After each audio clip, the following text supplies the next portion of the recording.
anti-racism. Now, this is a powerful collection of racist policies that lead to inequality between racialized ethnic groups and are substantiated by racist ideas about racialized ethnic groups. Body. Yes, there is what we call bodily racism. Now, this is one who is perceiving certain racialized bodies as more animal. Yes, animal. As more animal-like and violent than others. Bodily anti-racism is one that is humanizing. So how can you embrace bodily anti-racism? How do we do that?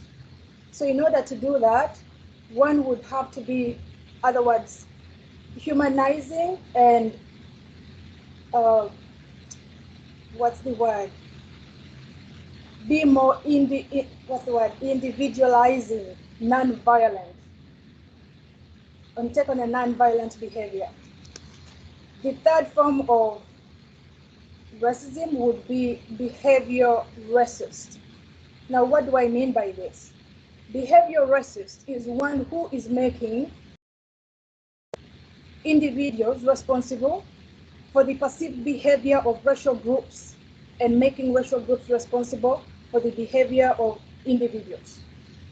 We have what is called color, and this is very interesting because it seems to be very common among especially the people of African descent or color.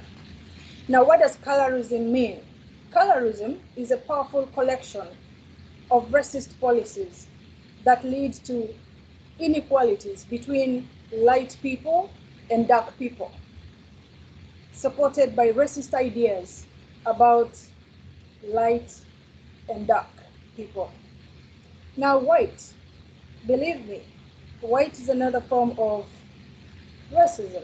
You call somebody white. Anti-white racism. This is one who is classifying people of European descent as biologically, culturally, and behaviorally inferior, or conflating the entire race of white people with racist power. Black, yes, blackness in itself can be racist. And this is looked at as powerless defense when you actually picture blackness. Why do I say this? The illusion of concealing this empowering and racist idea that black people can't be racist because black people don't have that power. So it's basically comparing the black race as minority to the white race as being dominant, powerful in that regard. And there's what we call space racism. Now, this is a powerful collection of racist policies that lead to resource inequality between racialized spaces, or the elimination of certain racialized spaces which are substantiated by racist ideas about racialized spaces. Gender. This is one that is really very, very common between different, gender. For lack of a better word, I'll use gender. This is a powerful collection of racist policies that lead to inequality between race genders and are substantiated by racist ideas about race genders. Sexuality, or queer racism, if you like, is a powerful collection of racist policies that lead to inequality between race, sexualities, and are substantiated by racist ideas about race, sexualities. And lastly, class racist. How do we look at people in different classes? How do you idealize that? How do you categorize that? This is one who is racializing the classes, supporting policies of racial capitalism against those race classes and justifying them by racist ideas about those race classes. Having said that, I hope this gives us a brief understanding of the different forms of racism that we have in our communities. And I would like to pose a question to the audience and ask them, how can we, especially people of the African descent, dismantle racism and build more inclusive, diverse African descent communities based on equity, fairness, and justice for all? How can we do that? Where are we failing? What can we improve? What can we learn from the past, the present, in order to improve the future? I will leave that question to us, and I know and I do appreciate, I understand issues with regards to racism is diverse. It's something we cannot discuss and exhaust right now because of time. Please, I'm going to invite, so allow me to invite my colleague, Yasin, but as he takes us through the presentation, I'll once again kindly ask us to reflect on racism, anti-racism, and how can we, build a block or add a block onto that house to have that complete picture of inclusiveness, of diversity that we want to see in our communities. It starts with me, it starts with you. We all have that potential in us. Don't leave it for Rita, don't leave it for Yasin, don't leave it for anyone else in the community. It's me and you. We have to come together in order to make this happen, or the magic, if you like. So thank you very much once again, everybody, for your time. And my apologies so much for the technical issues that we had today. We will take that lesson learned and try to figure out what really happened. And hopefully next time we'll have a better presentation to minimize on time wasting. So without any time wasting, please let me invite my colleague, Yasin. Please, Yasin. Go ahead. See it okay now? They hear me and they can see. Yeah, they can hear you. Please go ahead.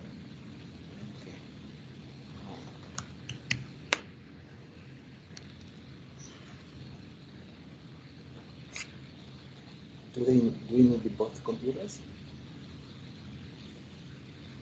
Okay.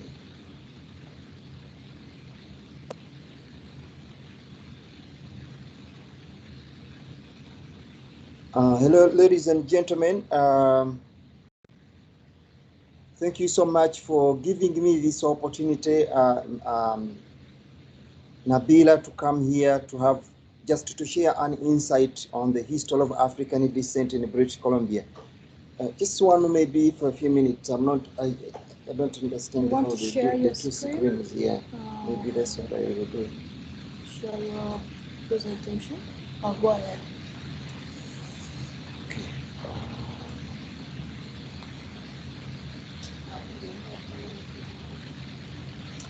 So Nabila, can you hear? Do you see my presentation? Yeah, I can see it. Perfect. Okay, thank you so much. Hopefully, you know my face. I will spend most of the time here on the screen. I was just saying that thank you so much again to invite me here to share a few things with you regarding to the most controversial issue of anti-racism. And I know that I'm not going to speak directly on anti-racism because my colleague Lita, she has already summarized this in a quite eloquent summary. And I know that everyone right now can be able to pick an idea of what is anti-racism means and what forms of different forms of anti-racism that we can observe and try to speak them about them and dismantling them. You know, so my presentation actually is going to give you kind of justifying some of the things that Lita mentioned, and also to demystify some of the important issues you've been hearing in the community and the questions that you've been asking about anti-Black racism or African descent racism, the people of African descent in BC or in Surrey. And that's where I want to start from. we move forward. Feel free to stop me and ask me any question you want. As you've heard or you've seen about my topic, the urban renewal policy, discretion of African descent community in British Columbia or Vancouver, BC. I'm going to concentrate to give you a general overview about the migration of people of African descent in British Columbia, including Surrey, and the subsequent impact that which happened to their community, eventually lead to the total destruction of this what we call African descent or Black community in British Columbia. And observe along the way which was or what was the different forms of racism or anti-racism that we should be able to implement and talk about today. African descent people have been in BC since 1858. They were invited by Sir James Douglas to come to this beautiful province, British Columbia. And of course, there were reasons which I will talk about later in my presentation. You will see some of these things I'm going to be talking about them. Migration in British Columbia, 1858. The first settlers in Vancouver, and that will include even Surrey. I'll try to expand that to Surrey. And then immigration from Victoria and the settlement to Strathcona, back in migration to settlers in Vancouver 1859, and then the migration to Victoria, settled to Vancouver, or known as Strathcona area, organizally around in the 1900. Right there, I'll talk about the migration to Surrey, which is not in the summary here, but you will see it in some of my slides. Migration and settlement to Surrey, Cloverdale. As you know, the Henry Scott family created a large farmland, about 7 acres of land in Cloverdale, and they are buried. There's a cemetery. If you get a chance to meet my friend or members of the Surrey Historical Society, which I would like to recognize here for the work they have done to preserve the cemetery and the history of African migrants in Surrey, Cloverdale. And then the Negro live next door. We started recognizing African people here in British Columbia when racism attacked them.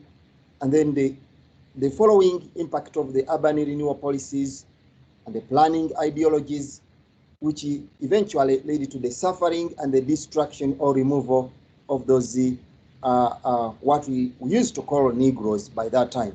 But what was the reason why African descent people came here in British Columbia?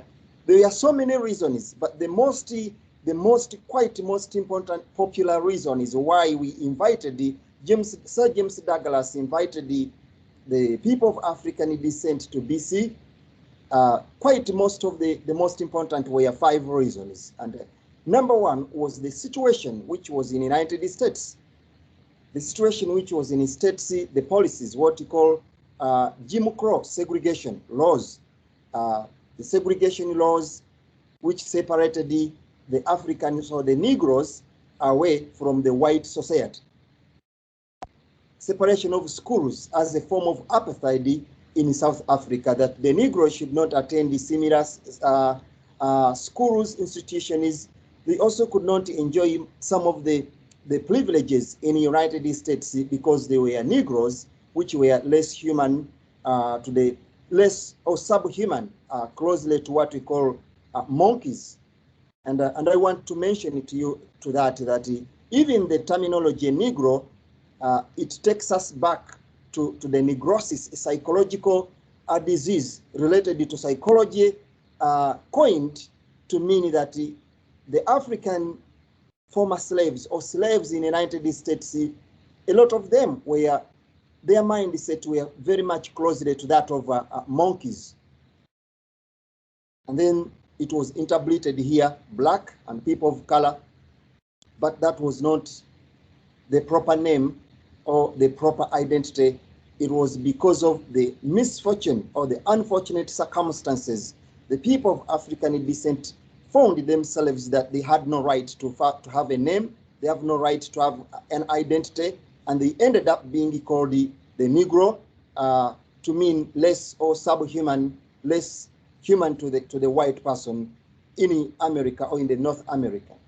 You know, that was a form of segregation, and the passing of the laws that ban any Negro or any a black or African descent person in the United States to have a status of citizenship. So the condition was very hard, and even before the year African Americans in San Francisco, Texas, I know that Henry Scott came from Texas. They were all planned to leave United States, be able to go to Mexico. But later, James Douglas invited them officially and come to BC, as we shall see. And there was hostility. There are trials that are not being able to mention here. The killing, the murder, the constant police brutality we see today, it didn't start today. It has been the state of nature, something haunting the people of African descent since the slave trade. Those situations compelled them to start thinking about the safety and where their rights should be granted. And then when they invited them to BC, they found was the best opportunity, the land which they named Canaan, after Canaan, to come to settle here. And of course, there were other reasons, like the discovery of Fraser gold mining in the Fraser River, or what we call the Caribou. Some of you may know Caribou in southern British Columbia. That area has a long history of former slave descendants who came to British Columbia to work as miners, gold mines, even so many families that we see today, descendants of those families lived in Caribou, and some others, they still live there. And of course, the prejudice, which very much takes us back to the first speaker who mentioned on the issues of racism. Prejudice and racialization.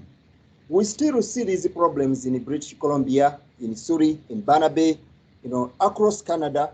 And this is the new movements. You hear Black Lives Matter and other racialized groups that are trying to fight to eradicate or to remove these barriers that prevents them to enjoy the liberty, the freedom, the human rights within Canadian society. So prejudice and naming of the blacks, the African people in the United States was extremely too much. The opportunity happened that James Douglas invited them. It was the right time. It was the right time to come here to Canada, and then finally they made BC a settlement home. That's why you see some of us, we managed to come here because we've been following that generation or that legacy they created here.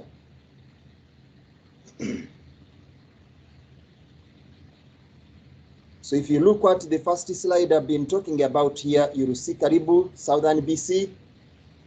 You'll also be able to see the map here. You will see that part of the BC. I think, I don't know if you see it, but yeah.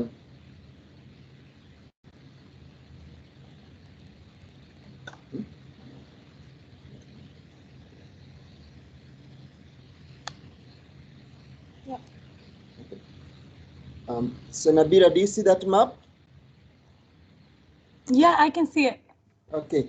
Yeah, that is a part of us. Actually, it's the next slide, I guess. It's slide number 4 is the map. Before the next slide, there is a slide which I'm showing with the James Douglas, and there's a man in the middle. It's a green map. Do you see that? Yeah, I can see it. Yeah. Okay, that's what I'm referring to. And in the part of the top, that is Sir James Douglas. Himself, he was a person of African descent. His mother was a mixed racialized former slave in Caribbean, Guyana. and his father was a Scottish businessman. James Douglas came to British Columbia at a younger age and then educated to Scotland. He became the governor of British Columbia and was also very much concerned about the growing racism and discrimination against people of African descent in British Columbia. Thereby, he sent a letter inviting them to come to BC. And the person you see down here was Mifflin Gibbs, the first councillor elected in Victoria. He later left British Columbia. He went back to United States. He became a judge, and then later he was appointed to become a governor, a council, or what you call a council or representative of Canadian High Commission in Madagascar, Africa. That was hundreds of years. And then I think you can see the relationship between African Americans here in Canada. Some of them managed to travel back to the continent either for work or for return. And at the right-hand side, you will see the black pioneers, or what you call Victorian Corps. That was a military of a combatant of military battalion, which was combined all African volunteers corps in Victoria. Some of those military officers were sent to fight apartheid in South Africa, something that I want to introduce to you, the contribution that has not been recognized for the people of African descent in British Columbia. And they, of course, when the African migrants arrived here in BC, you can see the map. They settled right here from San Francisco, California, Alaska. They came finally to settle in BC, Salt Spring Island, Nanaimo, and Sanichi. There is a place in Victoria known as Sanichi. Is very close to Victoria. That's where there is a church, Shady Creeks Gardens. It still exists there, was constructed by those pioneers, Alexander and Nancy, his wife. The land, the settlement, the area is still there. And that's where some of the families left there to come to Vancouver downtown east side, known as Hoganizale. So many people think that people who settled in Vancouver downtown, the pioneers of Vancouver downtown east side. But the black people who were here, people of African descent were here in Vancouver right from 1859. They arrived in BC 1858, but in 1859, the first African person was already in Vancouver, when Vancouver was known as Granville or Granville Village, when it was still a village.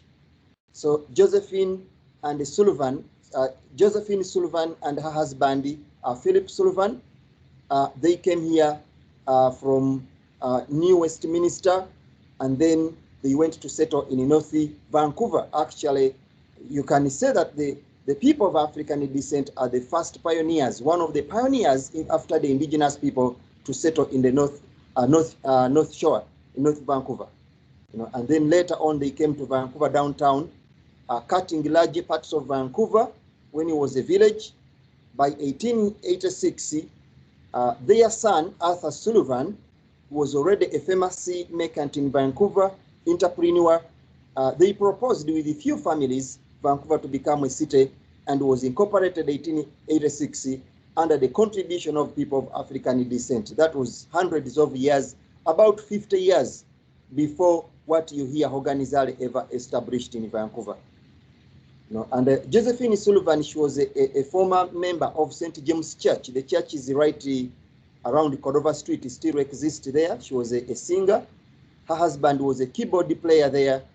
And right there in front of the court, behind the court, that's where there was Josephine Sullivan's house. The house was actually her son's house, Arthur Sullivan.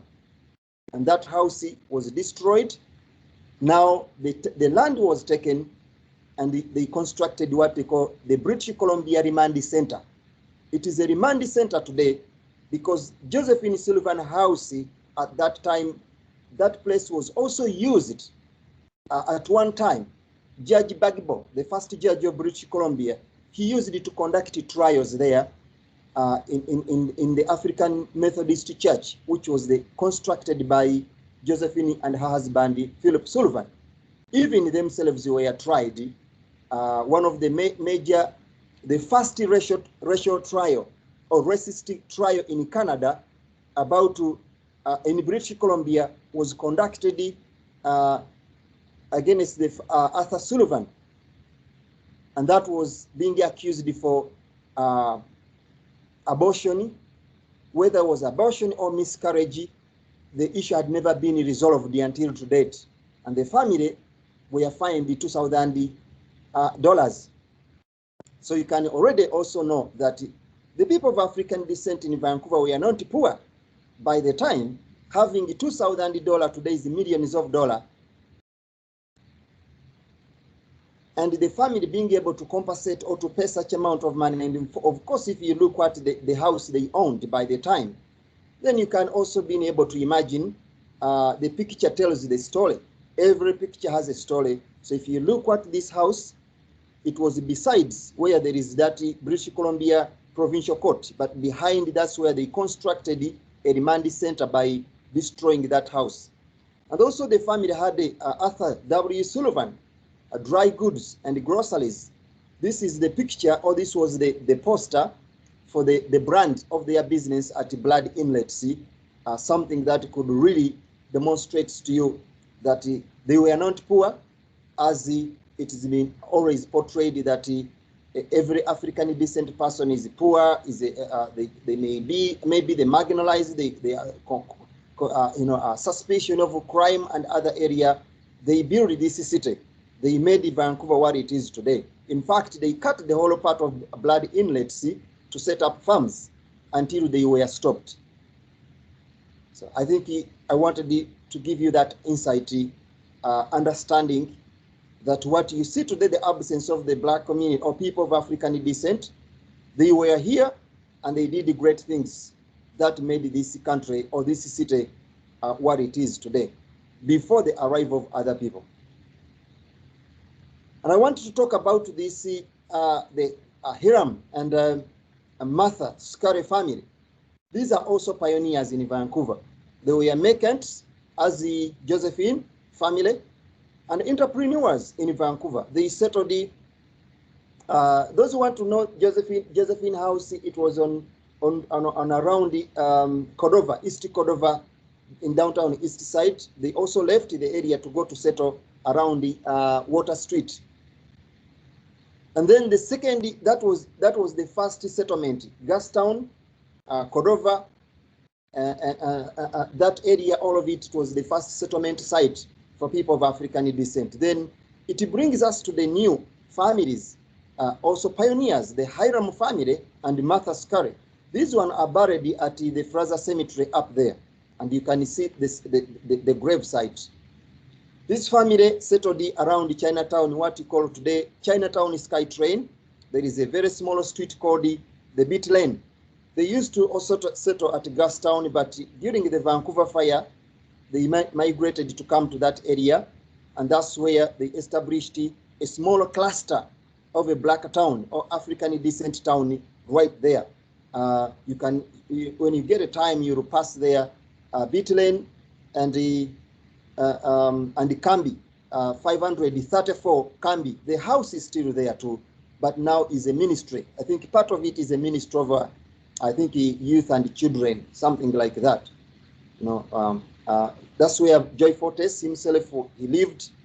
Famous boxers, George Palace, one of Canadian heavyweight boxers in 19th century, Jack Johnson. They all were there in Vancouver. They made this city to be what it is today. And on the right side, you can see at the bottom, that is Jack Johnson with the George Palace. And then you can see a map of what you call the map of the former black or African descent community at Beat Lane, Beatty Street and Kambi right there. Elijah, the family actually is the founding family, the grandparents of Barbara Howard, one of the Canadian first black sprinter, African descent sprinter. Went to Australia 1937 to challenge and compete, representing Canada in the British Empire Games. You know, the time it was She was the media sensation when she was in Australia, attracted the media to see the Negro in sports at the time. But it wasn't only herself. Elijah Scurry, her uncle, is the pioneer, one of the pioneers of the lacrosse. The lacrosse games, lacrosse sports today is dominated by non-black people, but Elijah Scurry was one time expelled from British Columbia participation of lacrosse players just because he was good and his team Vancouver was always the winner. So he was suspended because there was a time they wanted to give a room other players to compete successfully as him. So think about racism and the anti-racism education that Rita, my colleague, was talking about, and think about it in a deepest sense, whether that was the best way or justifiable to be him treated that way. And also you can understand racism in color, racism biological, racism in sports, and of course racism in the space, because when he was banned out of participation, he started a club known as the Potters Club on Columbia and Hastings. The club is still there, but the building is empty, nobody using it. It became a media sensation all the time, and the police late. They can raid it anytime, arresting everybody on innocent charges. So you think about that as it is happening until today. Why these incidences, they are not going away. I want to show you that picture now in Surrey. Henry Scott, I would like to recognize the Surrey Historical Society for the great impact they have done to bring us this history of the African descent pioneers in Surrey. That you see in that land, it is in Surrey, Cloverdale. I was there and I was shocked when my colleague Gibbs took me there with the members of the Surrey Historical Society.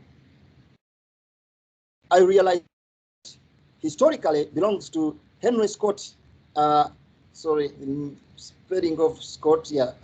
Henry Scott family owned the land. There were 7 acres in Surrey, just beside, not far away from the museum. And what you see inside in that place, apple trees. Those apple trees are heritage trees because they have been there almost 120 years and or more. And at the top of the family, the land was taken and the city passed over the electricity lines, giving us today some of the, to start thinking about whether the presence of African descent community in Surrey really makes any sense, or is whether meaningless or does any contribution to the development of the city. Otherwise, a space like that maybe could have been in a museum for Henry Scott, or a museum for the African descent, or even a culture center at this pandemic situation where there is no space for African descent pioneer. I mean, people of African descent. So let's think about that conversation and continue thinking about it. How do we preserve such areas like that? And when you look at that spot, see Jesse, the son of Henry Scott, he was standing behind the bat boy, contributing in sports. Not this time, not in lacrosse, but in baseball. Baseball, blacks, including from Alberta, were the pioneers of the baseball sports in Canada. And today, it can take you quite a very hard time to find even anyone in the game at all. And I want to show you the house. This was the house of where you see Joy Fortes. That was the house of Henry Scott. So you will be patient, maybe a little few minutes for rush out to finish this presentation quite very fast.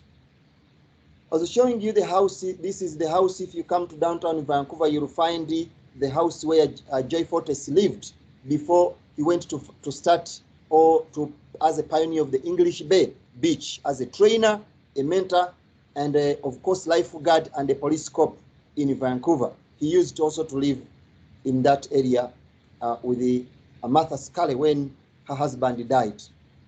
And now this will bring us to Vancouver, the African descent community in Vancouver, where you will see, you can of course observe, I've mentioned that a new group of African descendants arrived in Vancouver. The first pioneers I've mentioned, they didn't come from Victoria. Some came from directly from United States, others New Westminster, in other areas, Winnipeg, and then they came to settle, including the families of Harry Jerome back at the time, and they settled in other parts of Vancouver.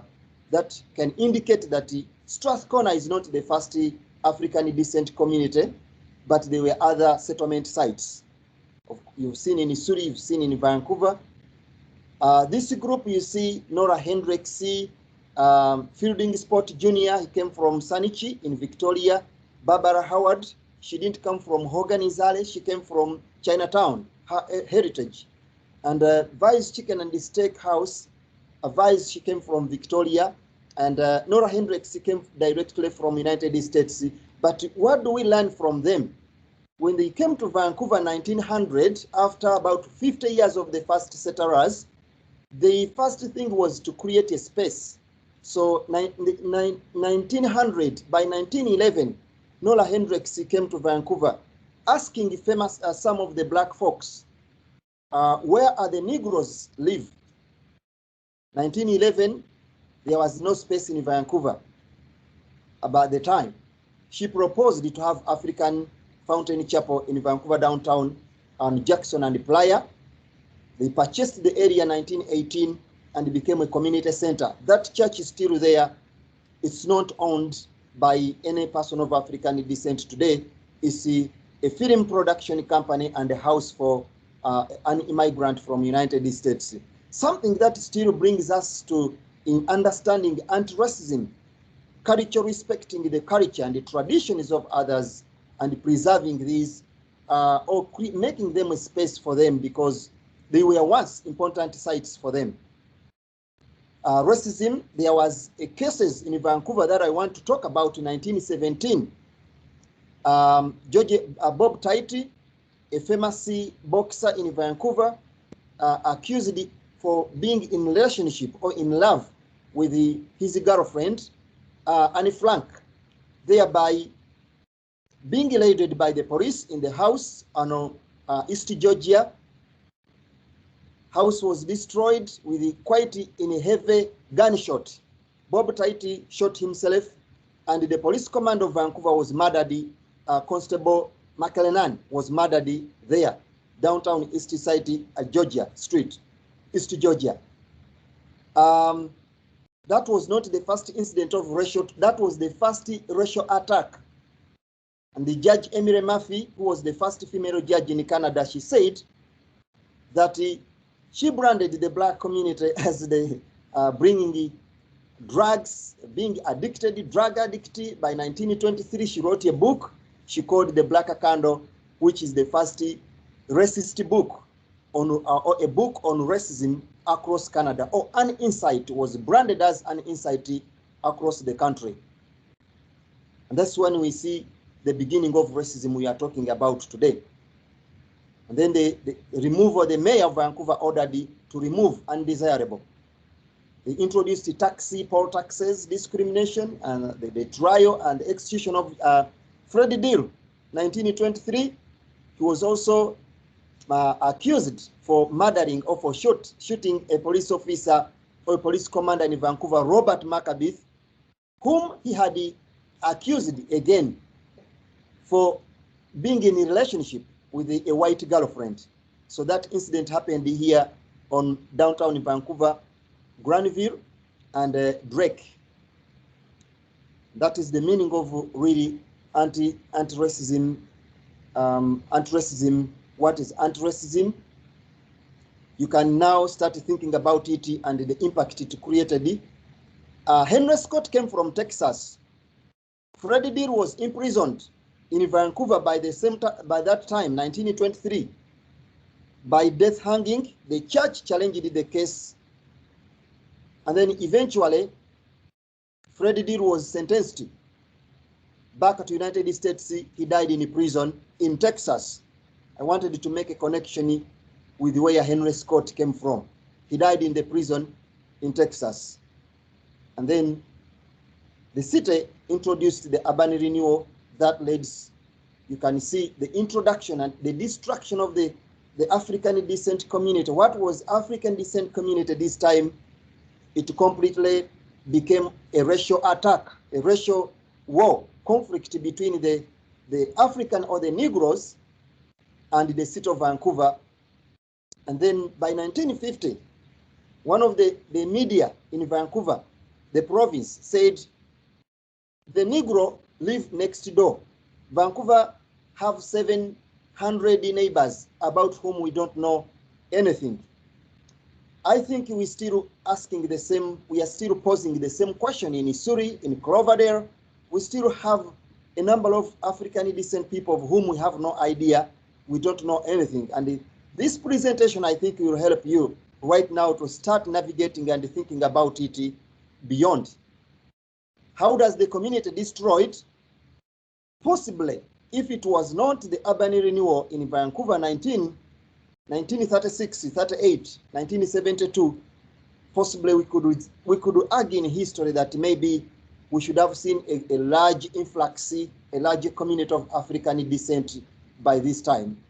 Unfortunately, the policies from the planners in Vancouver, the urban renewal policy, Leonard Marsh urban renewal policy, discredited Hoganizale, the Strathcona, and of course made the impact of these businesses everything down, and they decided to move out of the city. Until to date, if you come to Vancouver downtown east side, what you can see is the Georgia Viaduct. But the community was a vibrant community, even if it was a Negro community, whether it was a prostitute area, a red light district, whatever, or a ghetto, whatever you can call it or you can describe it. It was the source of talents and ideas which brought marginalized communities right there to change life. They started the businesses, the entertainment clubs, so many things that they owned. The urban renewal policy, which led to the construction of this viaduct by Professor Leonard Marsh, led to the destruction of the community. And the process was done. Through what we call systematic racism, and of course urban renewal planning scheme and the displacement of this community, as you can see the map and the plans you see. Those plans were from the City of Vancouver Archive. And the area, this is the area I'm talking about, Strathcona area, where so many people were destroyed and the families, and they put them into what we call McLennan housing, the housing, a single residence occupants, land grabbing, a forceful removal of the area, and land grabbing was a form of racism, which blacks will never recover. People of African descent will never recover today. And of course, if you look at here, there was Vice Chicken and Steakhouse. This street is known as Union. So many African Americans settled there in that neighborhood. And you can see still the neighborhood as the way it used to look at Hoganizale and the rest of other communities, everything gone. Housing were destroyed and everything gone. There's nothing there because that's what the city of Vancouver wanted it to look like. That's how the city, or Canada, that's how it wanted it to look like. But the impact of this viaduct construction impacted the development of this community that needs to be addressed. I see that there are still a few minutes here, but as I wanted to share with you those screen, and you see that by 1968, the viaduct construction, even if it faced a lot of opposition, by 1971, the city of Vancouver determined that that was the best thing for them to create, removing the small marginalized community, those communities which were weaker, The urban renewal was not for construction of the viaduct. I want to make that very clear. It was for housing, redevelopment of modern housing, slums into modern housing, but that was never been done. The city decided to do that. And then you can see Mayor Tom Campbell, he faced the opposition. 1972, when he came to launch the viaduct, there was quite a serious scuffle and opposition with the community. So it can help you as I'm reaching out the conclusion of this. Why is this viaduct being opposed until right now? It has been a longer time struggle and an indication of the power of community resistance against the unjust state of municipal policies.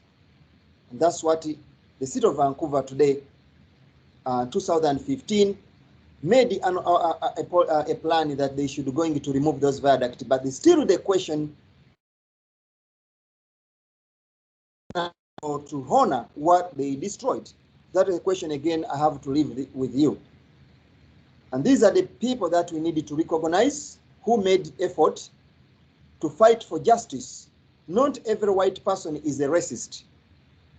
So for that matter, we needed to honor Mayor, he became a mayor later, Mike Harcourt. He was one of those councillors at City Hall fighting to preserve and protect the people of African descent businesses and communities. There was the Negro Citizen League, 1952. The organization gone, possibly is the New African Descent Society today. There was Strathcona Property Owners and Tenant Association, Mary Chan and her daughter, Sherry Chan, she's still around. They fought, they mobilized people, door knocking to wake up people to stand against the construction of a freeway in what he described as by then as the migrant communities in downtown East Side. But today everything is gone. There's completely nothing. And you can see MP Paul Hellier from Toronto, who took a tour in Canada 1972 to take over to understand the impact of urban renewal 1972. And when he reached at City Hall, he was informed that the freeway, the housing, the modern housing actually were not built. They instead constructed the viaduct, and he stopped the construction of those viaduct you see. So this is what you can see today. This is what you can see when you come to Vancouver downtown. And that's what you can see. What I've shown you, this image of the Henry Scott. When you go to Surrey, when you go to Cloverdale, what was once a home, what was once farmland, what was once 7 acres of land, the city of Surrey made it suitable to construct electricity lines to supply power. It is no longer meaning, or it is today meaningless to have a space and build the legacy of the Scott families. That's why in Surrey today, all of you think that the African descent people are new, but there are people who have been to Surrey for hundreds of years. And this is the plan which you see today, Georgia and Anzimir Viaduct. The new plan, the city plan, is that they can remove the viaduct possibly, we don't know, maybe 10, 15 years from now. Possibly maybe they could honor such history. But it's the same thing, same status quo, same to Surrey, same to Victoria. And I hope that I would like to leave with you that to think about it for the future. How can we recognize, preserve, and protect those marginalized communities as part of multiculturalism, diversity, and dismantle anti-racism? Thank you so much. All right. Thank you so much for the presentation.